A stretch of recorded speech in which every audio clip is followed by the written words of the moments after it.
مش لازم في العيد ناكل فتة، ومش لازم ناكل حلويات اللحوم ومشتقاتها والحاجات دي، في اكلات تانية كتير. واهو برستيجي كمعلم يتظبط بالايه؟ بالتشميره. كل سنه وانتم طيبين. انتوا عرفتوني بالبدله. المره دي انا لابس جلابيه. الشياكه مش في البدله بس. والنهارده هنعمل لكم كبده بالرقاق. هننزل بمعلقه زيت، وبعد كده هننزل بالبصل. نزلنا بالبصل في الطاسه الجميله القمر دي، هنفضل نعمل فيه كده لحد ما يبان له صاحب.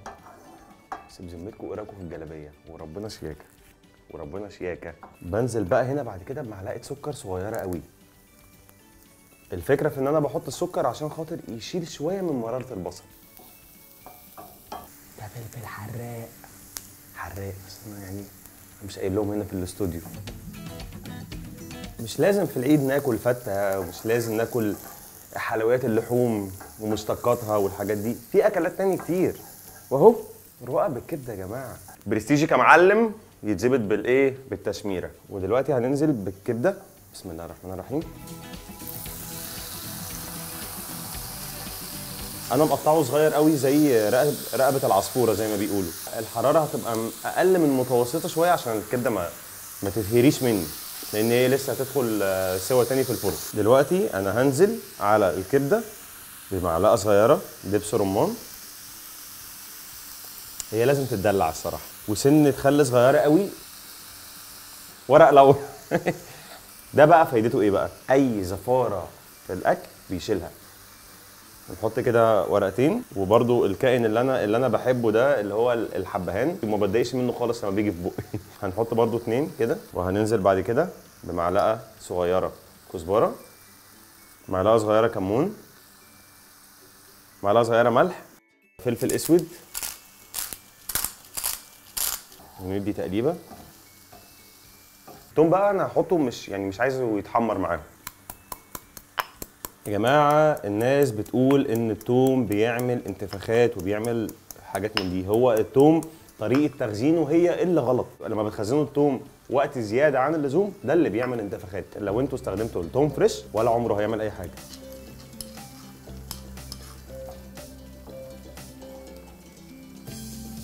دلوقتي بقى هنضيف فلفل الوان، ده اختياري، والحراق برضو اختياري، اللي عايز يضيف اي حاجه بيضيفها يعني. بصوا اصلا شكلها كده لوحده اصلا تحفه. دلوقتي انا وطيت النار قوي قوي، وهغطي الكبده بس يعني مده لا تتعدى ال10 دقائق. وعلى بال بقى ما الكبده تستوي انا هاخد كده مسحه من السمنه كده. معروف عني انا بحب الاكل خفيف جدا جدا، ولا سمنه ولا زبده ولا الحاجات دي خالص بستخدمها. تمام. ادي شوربه، هعمل كده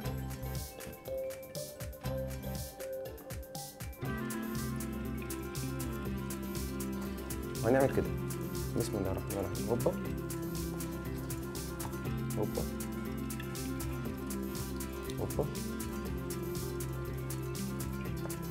وادي اول طبق، مسحه سمنه جميله.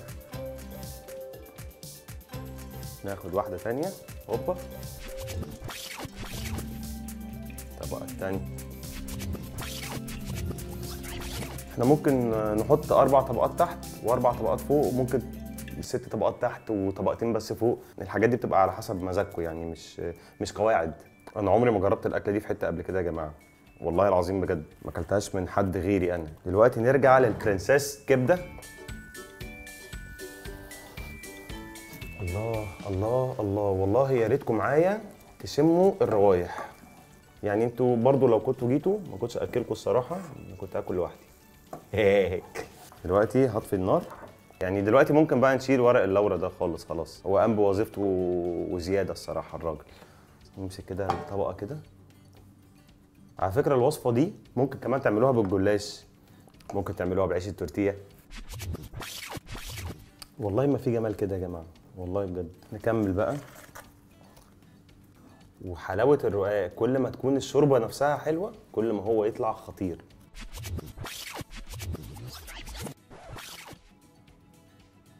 الحركه بقى اللي الناس كلها بتغلط فيها، ان احنا دلوقتي اصلا بنقطع الرقاق قبل ما يدخل الفرن مش بعد ما يخرج من الفرن. ليه بقى؟ احنا بعد ما بندخله الفرن بيخرج لنا الباشا مقرمش، هتيجي تقطعه هيكسر منك. كل اللايرز اللي فوق دي، كل الطبقات اللي فوق دي بتروح منك خلاص كده، الله يرحمها. فانا دلوقتي هقطعه مربعات. بصوا الرقاق طري جدا، طري بعد ما سقيته بالشوربه والسمنه والحاجات دي.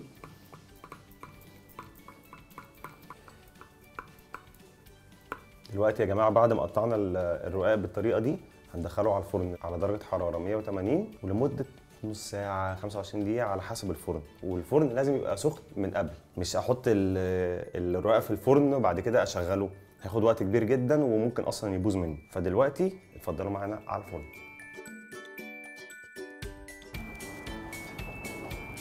تاتا في جمال كده. دلوقتي بقى مرحله الدوجه. هوبا هوبا هوبا. شفتوا بقى فايدة التقطيع قبل دخوله الفرن؟ يا جماعة والله ما بيهزر، والله خطير خطير. يا نهار أبيض.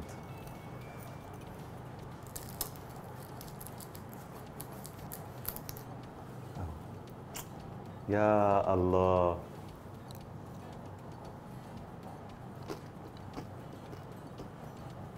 حلو حلاوة مش طبيعي مش طبيعي. وكل سنه وانتم طيبين وعيد سعيد عليكم يا احلى ناس في الدنيا. كل سنه وانتم طيبين.